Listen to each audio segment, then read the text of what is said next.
Cora Ronald, de que falaremos hoje em Pedro e Cora? Da Microsoft e do Epstein.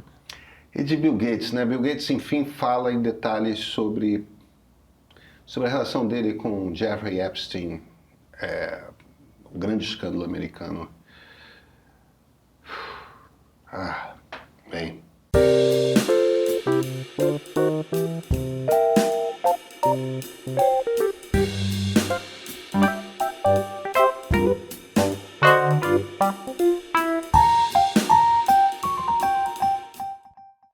Políticas públicas são decisões de governo que impactam a vida das pessoas no longo prazo e estruturam mercados inteiros. Por isso, quando regras mudam, o debate costuma ganhar relevância. Um exemplo é o Programa de Alimentação do Trabalhador, o PAT. Criado na década de 1970, ele permite que empresas ofereçam vale-refeição e vale-alimentação com incentivos fiscais, ou seja, um desconto no imposto, dentro de regras definidas pelo governo federal. De acordo com a Associação Brasileira das Empresas de Benefícios ao Trabalhador, a ABBT, as empresas aderem ao programa porque ele integra uma política voltada à alimentação do trabalhador e à promoção do bem-estar. Ao longo de quase 50 anos, formou-se um modelo de operação em torno do PAT. Empresas especializadas administram os benefícios, credenciam estabelecimentos e atuam conforme as regras previstas na lei. Recentemente, um decreto alterou pontos importantes desse modelo. Na avaliação da ABBT, segundo a ABBT, mudanças estruturais em setores regulados levantam uma discussão sobre previsibilidade e segurança jurídica, já que empresas organizam investimentos e operações com base em regras estáveis. O debate atual, segundo a entidade, passa por entender quais podem ser os efeitos dessas alterações para o equilíbrio do setor e para o funcionamento do programa. Para conhecer mais detalhes sobre esse posicionamento, acesse o QR Code que está aqui na tela. Cora, então, pela primeira vez, Bill Gates falou em público, né? Bem, não propriamente em público, mas numa reunião aberta da Fundação Gates, com todos os funcionários da Fundação, e todo mundo saiu de lá dizendo tudo o que ele falou sobre Jeffrey Epstein e sobre a relação dele com Epstein, né? Ele, na verdade, ele tinha dado uma entrevista, assim que o nome dele apareceu pela primeira vez, dizendo que ele se arrependia profundamente, uma coisa assim. Mas ele não entrou em detalhes. Mas não entrou, não entrou em detalhes, ele só disse isso. Era aquela declaração muito superficial, esperada, que é o que todo mundo está dizendo, né? Uhum. Se arrependimento matasse, etc. Né? Basicamente isso. Mas essa reunião dele com a Fundação foi importante por vários motivos, entre os quais o de que não é só Bill Gates da Microsoft que estava envolvido com Epstein. Era a diretoria da Microsoft como um todo. O Epstein conseguiu criar relacionamentos lá dentro importantíssimos. Então, por exemplo, Nathan Myhrvold, que hoje é um nome que a gente quase não lembra, mas que foi importantíssimo, que são as pessoas mais inteligentes do Vale do Silício em todos os tempos, e um gênio do mal. É verdade, porque cada vez que você paga a assinatura de um aplicativo ou de um programa, você deve isso a ele. Ele inventou. Antes do Nathan Myhrvold, você comprava o software. Depois do Nathan Myhrvold, você passou... Ele inventou SaaS, Software as a Service. Exatamente. Ele inventou outras coisas, mas enfim. Mas esse gênio do mal. Então, Nathan Myhrvold estava com ele, Sinofsky, o Hoffman, que é o cara que fez o LinkedIn, que depois foi comprado pela Microsoft, e ele passou a fazer parte ali da direção, mas enfim, inúmeras pessoas, a ponto de o Epstein estar discutindo quem poderia ser um bom CEO ou não para a empresa. O Gates falou algumas coisas que ele falou. Primeiro, e que eu acho que são coisas relevantes E que eu estou partindo do princípio que são verdade, tá? Eu estou partindo do princípio que as coisas que ele falou são verdade pelo seguinte. Caramba, tem tanta coisa sendo vazada, tem tanta mais coisa que será vazada em algum momento. Não dá para ele mentir porque vai ficar óbvio que ele mentiu. E se ele disser uma única mentira, compromete absolutamente tudo o que ele falar. Então, vamos partir do princípio que o que ele está falando é verdade. Aí cada espectador vai fazer o seu julgamento, né? É claro que se o Gates tiver cometido um crime, talvez ele não esteja falando a verdade e esteja simplesmente torcendo que as coisas não apareçam. Mas o que ele conta... que inferno. As pessoas de quem a gente gosta, às vezes fazem coisas terríveis. Pois é. Assim... Eu estou aqui querendo defender o Bill Gates, ao mesmo tempo olhando... Não, a minha vida com o Bill Gates, ele não pode. Eu tenho uma relação com o Bill Gates que ele não sabe, como todos nós temos. Eu, num primeiro momento, odiava o Bill Gates, porque o Bill Gates foi uma das figuras mais predatórias do Vale do Silício. Foi anos 80, ele era bem barra pesada. Ele acabou com uma quantidade de empresas boas, interessantes, promissoras, e acabou de uma forma perversa. Ele soltava fake news, quando ainda não havia essa palavra, se chamava vaporware, né? Ele dizia que a Microsoft estava fazendo um negócio. Então, ele destruiu uma quantidade de empresas fenomenal. Ele era uma pessoa horrível. De repente... É a primeira vez que eu ouvi falar vaporware abrasileirado. Isso eu nunca tinha ouvido. Eu sempre falei. Mas tudo bem. Aí... ele vira esse homem da Fundação Bill e Melinda Gates. Ele vira esse homem que recomenda livros todo ano, e bons. Intelectualizado. E a Fundação é uma das fundações filantrópicas mais eficientes, que mais salvaram gente. E mais interessante como objetivo, né? É salvar gente. É salvar gente em um lugar muito pobre. É isso. É água potável. Como você faz coisas baratas que salvam uma quantidade muito grande de pessoas. Isso. Saneamento. Isso. Vacina. São aquelas coisas não sexy, né? Você não está tentando fazer... ir para a Lua. Você não está fazendo um projeto social não sei aonde que não vai resolver nada. Você está resolvendo a base sobre a qual se pode construir uma vida melhor. E é uma coisa que é muito interessante, porque tem um drama da indústria farmacêutica, que é o seguinte, tem uma coisa que se fala, que é um truísmo da indústria farmacêutica, que se fala que é o seguinte: você desenvolve remédio para doença de homem rico. Por quê? Porque vai ter mercado. É isso. Então, você não se preocupa que vai ter gente investigando impotência sexual, vai ter gente investigando câncer, vai ter gente investigando infartos do miocárdio, vai ter essas coisas que você tem uma quantidade grande de pessoas com muito dinheiro sofrendo. Vai ter indústria farmacêutica lá pesquisando. Se você quer vacina para malária, não tem. Porque isso é doença de gente pobre. É isso. Doença de gente... Então, o que a Gates Foundation faz? Vai atrás de doença de gente pobre. Não, e é muito bem pensada a fundação, muito séria. Cara, eu aí mudei de ideia em relação a Bill Gates. Achei que Melinda teve uma influência grande. Um papel civilizador enorme nessa história. Você lembra que não foi só o divórcio da Melinda, né? Warren Buffett, que era o principal sócio dele da fundação, também saiu da fundação por causa disso.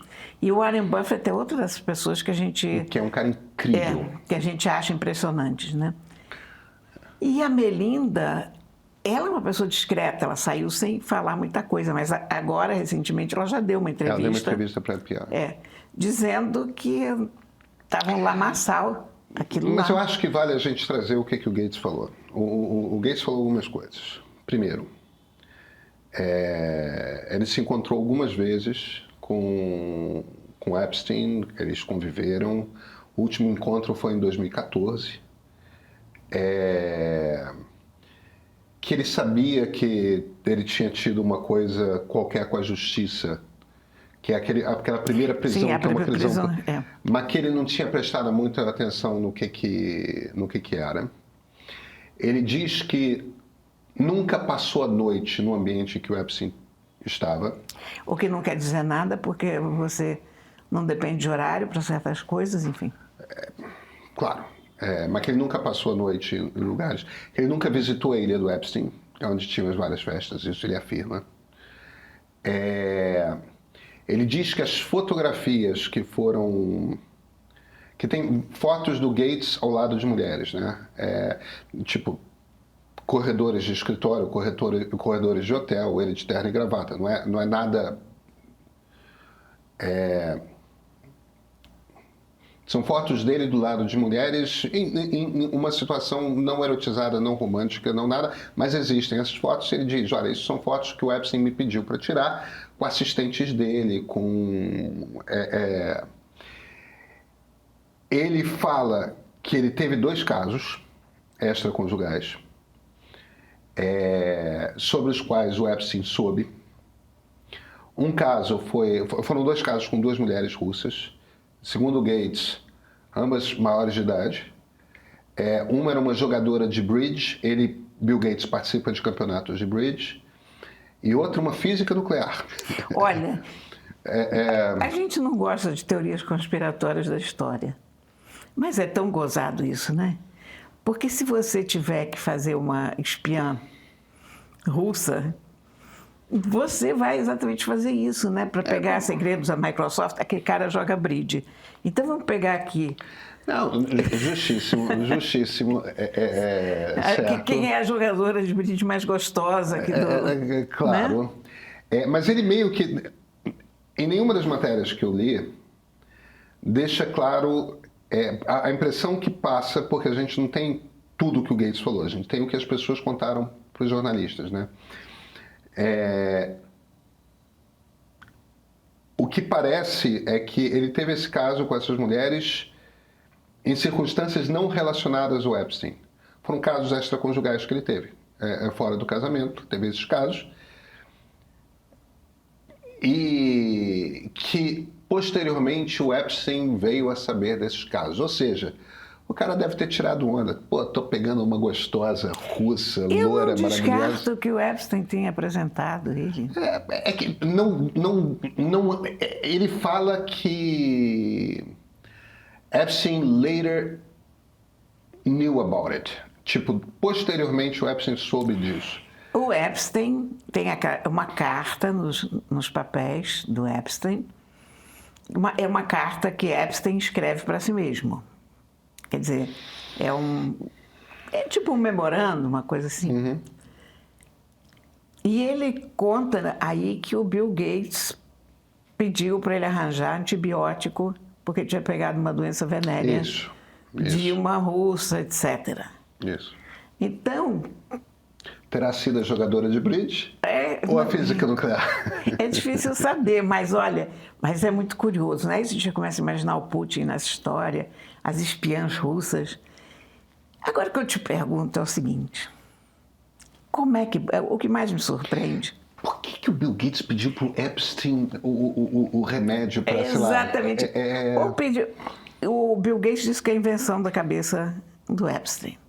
Mas como é que um sujeito inteligente como Bill Gates... Porque é uma coisa que você não pode chamar muito ele, é de burro. Você vai ao médico, né? Médicos não vão contar... Exatamente, tem um segredo médico-paciente. Mas, veja... Por que você tem que recorrer ao Epstein? Se tivesse sido uma mulher que o Epstein te apresentou numa circunstância... Sim, pois é. Né? Ele... Agora... É uma coisa interessante, tipo, observando o comportamento das pessoas. É óbvio que a coisa foi séria. O Warren Buffett deixou a fundação, a Melinda Gates se divorciou. Se divorciou do cara. A impressão que eu tenho é de que eles tinham um casamento em que, quando eles se separaram, o Gates fala, não lembro se foi o Gates ou a Melinda, eles contam que havia um acordo, que tinha uma determinada mulher que havia sido anos antes funcionária da Microsoft, com quem o Gates tinha uma amizade muito profunda, e que tinha um acordo com a Melinda durante o casamento deles, que o Gates podia passar um fim de semana por ano com essa mulher. E o papo era, isso não tem nada a ver com Jeffrey Epstein, parece ser uma mulher da mesma idade dos dois, do Bill e da Melinda, na mesma faixa ali, que deve estar se aproximando dos 70 anos hoje. Tem um filme né? maravilhoso que tem exatamente esse roteiro, né? A qual? Same Time Next Year. Same Time Next Year, exatamente. É um casal de pessoas casadas, mas com outras pessoas. Mas é que no filme, se eu lembro bem, eles se encontram uma vez por ano, mas não necessariamente o marido e mulher sabem. Não, né? marido e mulher não sabem, mas essa coisa de amantes que se encontram uma vez por ano, etc. Né? Quando o Gates, eu não lembro se foi o Gates ou a Melinda que contaram essa história na época da separação, foi contado como uma coisa... Tipo, ele gostava muito de conversar com a mulher. Então tá, né? Porque era uma pessoa muito inteligente, muito querida e tal. Então tá, devia ser mesmo, tá? Ele parece ser alguém que, tipo, quando vai ter um caso extraconjugal, vai ter com uma física nuclear, entendeu? Isso parece. Sem dúvida. Ele é um geek, né? Um nerd, né? Ele não é o Jeff Bezos. Não é, exatamente. Mas sei lá, uma mulher muito atraente, você tem tanto dinheiro, assim, só uma noite. Não sabe-se lá como é que as pessoas são. Mas o ponto que eu estou tentando fazer, eu tenho a impressão que havia num acordo, eu tenho muito respeito até por estar no terceiro casamento, eu tenho muita clareza de como cada casamento é um acordo. Uma dinâmica diferente. Ciúme numa coisa é irrelevante na outra.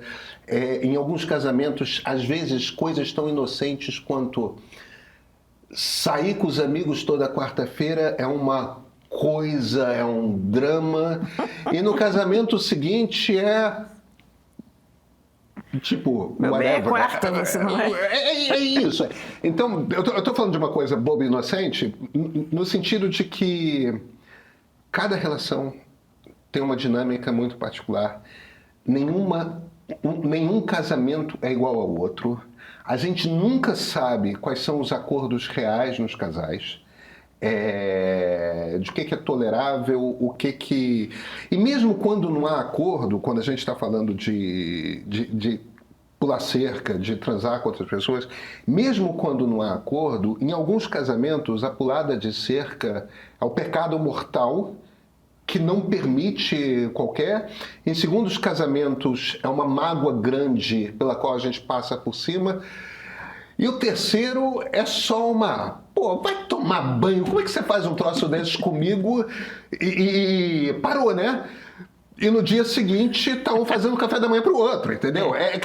Mesmo quando não está no acordo, as reações são... E na verdade... As relações são diferentes. Ninguém tem nada a ver com isso. Não, é o acordo do casal. É o acordo do casal. Exceto quando você é dono de uma das maiores empresas do mundo e você vive num país que é inteiramente hipócrita em relação... É um país fundado por puritanos. Né? Exatamente. Então, é uma coisa que não deveria fazer a menor diferença. O CEO, o fundador da Microsoft, já não é CEO, mas o fundador, você vê que ele não falou com as pessoas da Microsoft, ele falou com as pessoas da fundação. Mas eu acho que nós... Gates. Desculpa. Então, a gente não tem nada a ver com isso. Porém, nos Estados Unidos, Isso faz uma diferença enorme.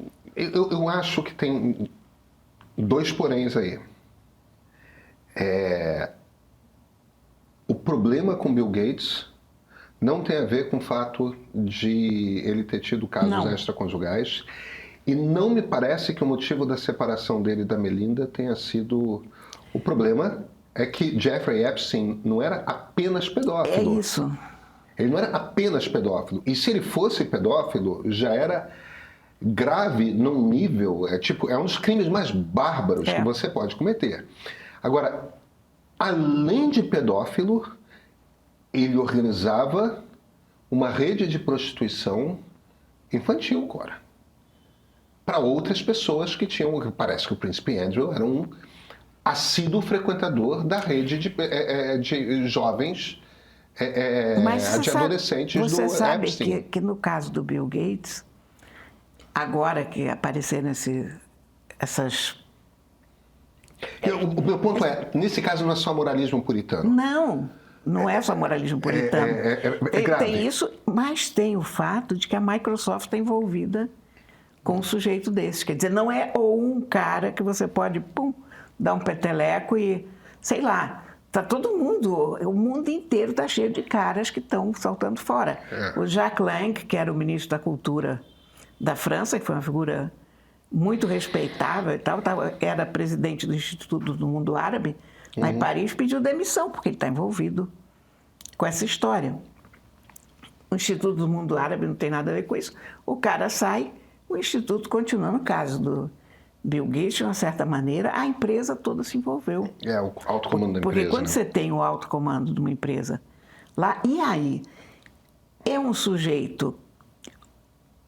Eu nem penso mais na questão da prostituição, da cafetinagem, do que você quiser, mas do vazamento de segredos empresariais e de informações. Porque o Epstein é um cara que era fonte da FSB, que é a agência de espionagem russa, da CIA, que é a agência de espionagem americana, do Mossad, que é a agência de espionagem israelense. Tinha contato com tudo quanto é vendedor de arma do Oriente Médio, contrabandista de arma, né? É uma rede ali que o cara era um cara perigoso. que... É perigoso num grau que vai além. Ele era informante de tudo quanto é agência de espionagem relevante do mundo. Exatamente. Do MI6, que é a agência de espionagem britânica, né? A gente fala M5? M5. Acho que sim. Eu só vejo em filme do inglês. James Bond. Mas olha aqui. Eu nunca ouvi falar do MI5 e MI5 em português. A questão é a seguinte. É que quando você tem um cara desses... Aliás, você não pode ter nenhum cara de fora dando palpite no alto comando de uma empresa do tamanho da Microsoft. A gente tem uma empresa pequena, a gente pode chamar um amigo que é um financista das contas e dizer, vem cá, você acha que isso aqui está assim? Mas você está falando de um negócio com ações na Bolsa, de um negócio que emprega sei lá quantas mil pessoas. Não dá, é uma quebra de segurança notável aí. Vai além da coisa do sexo, eu acho. Eu concordo. O sexo com meninas de 13 anos me dá um embrulho no estômago. Eu sei. Eu sei.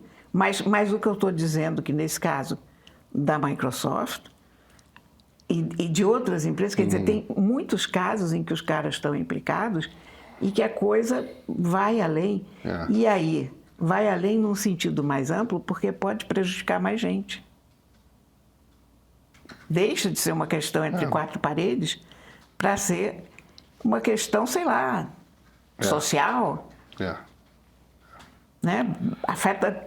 Quantos empregados tem a Microsoft? Centenas de milhares, né? Então, cara, é tudo muito esquisito, né? Você sabe que eu escrevi essa semana, vai sair hoje, né? Estamos falando sobre essa foto extraordinária do príncipe Andrew. Ele agachado com o olho estourado. Que eu acho que isso já é uma foto histórica. A gente às vezes vê uma foto assim que a gente diz, olha, daqui a 100 anos essa foto vai estar sendo lembrada. É aquela coisa do momento decisivo. Né? Então, você vê ali o retrato da realeza.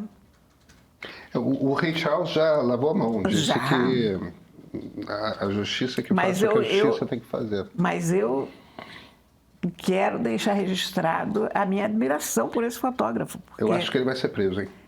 O Andrew, espero que sim.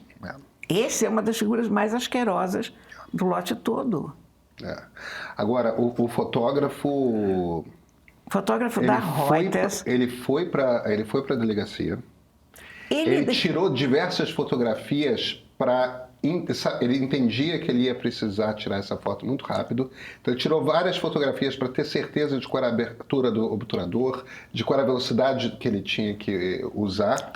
Foi embora, a repórter chamou de novo. Não, acho que ele está mesmo aqui. Você sabe por que ele foi embora? Porque esse coitado mora em Manchester e o Andrew foi preso em Norfolk. Isso são 5 horas dentro do carro para ir de um lugar a outro. Um ser humano normal não faria isso. Foi preso em Norfolk, tá bom. É como se a gente saísse aqui do Rio e fosse para Campos do Jordão para fazer uma foto. Nem para fazer uma foto, para eventualmente, quem sabe... Talvez, porque eles não sabiam, não tinham certeza para que delegacia ele tinha sido levado. Ele, quando eu acho que ele passou todo o trajeto dessas 5 horas no telefone com as fontes dele, aí disseram... Ele tinha esse palpite, delegacia e tal, esperou mais não sei quantas horas, outras 5 a 6 horas. Olha, é inverno na Inglaterra, faz frio, fica escuro às 3 da tarde. Aí chegou um momento que ele estava morto, moído, e ele chegou à conclusão que aquele palpite estava furado e não ia dar em nada, e foi procurar um hotel, porque ainda corria o risco de não encontrar um hotel para passar a noite. E a colega que tinha vindo de mais perto, ela disse, ainda vou ficar mais um pouco aqui. Então, ele tinha saído ali de frente da delegacia, quando ela ligou e disse, olha, os carros do Andrew chegaram aqui. E o resto é história. É um flagrante jornalístico. Sujeito maravilhoso ou como você citando o Henri Cartier-Bresson, um instante decisivo, uma foto histórica. Essa foto já foi parar no Louvre, você viu? Não sabia não. Genial. O pessoal, ativistas contra a monarquia, evidentemente, imprimiram isso, puseram numa moldurinha, e quando não tinha ninguém olhando, eles puseram numa das paredes do Louvre. E aí conseguiram fotografar essa foto, que eles puseram, eu acho que é um daqueles corredores que vai de uma sala para outra, mas num ângulo que você vê atrás as obras do Louvre, e aqui na frente, essa fotinha. Cora, nos vemos terça-feira? Terça-feira, sim, senhor. Então, até terça-feira. Assinei o MEIO. Trabalho com comunicação política e o MEIO tem sido simplesmente perfeito na minha vida. Ajuda muito no dia a dia. Não me arrependo nem um pouco de ter assinado. Parabéns a todos pela pesquisa MEIO Ideia e pela excelente matéria da edição de sábado. Esses comentários dizem bastante sobre quem escolhe o MEIO. Gente que não quer só acompanhar a política, e sim entender o que está acontecendo de verdade. E em ano de eleição, olha, isso faz toda a diferença. O MEIO Premium é para quem quer sair da reação automática e ganhar leitura de cenário. Para quem quer informação bem explicada, sem gritaria, sem culto e sem ficar preso à própria bolha. Um dos pilares disso é a pesquisa Meia Ideia. Ela é mensal e ajuda a ter o pulso, sabe, da eleição, entendendo como o eleitor pensa, o que pesa nas escolhas e como o jogo político vai se rearranjando ao longo do tempo. Como assinante premium, você recebe essa pesquisa em primeira mão, em PDF, no segundo em que o Tribunal Superior Eleitoral libera os dados. É informação para circular, para chegar nos grupos e qualificar as conversas. Mas o premium vai muito além da pesquisa. Quem assina acompanha uma cobertura completa das eleições de 2026, bastidores direto de Brasília, o Meio Político e edição de sábado, nossas newsletters especiais com análises e reportagens exclusivas, além de acesso ao streaming do Meio com séries e documentários originais para entender o Brasil além da notícia do dia a dia. No fim das contas é isso. Por R$15 por mês você atravessa o ano eleitoral mais preparado, com repertório e com capacidade de levar informação de qualidade para as conversas que importam. Se você quer entender a política sem ruído, meio premium, é para você. Assina.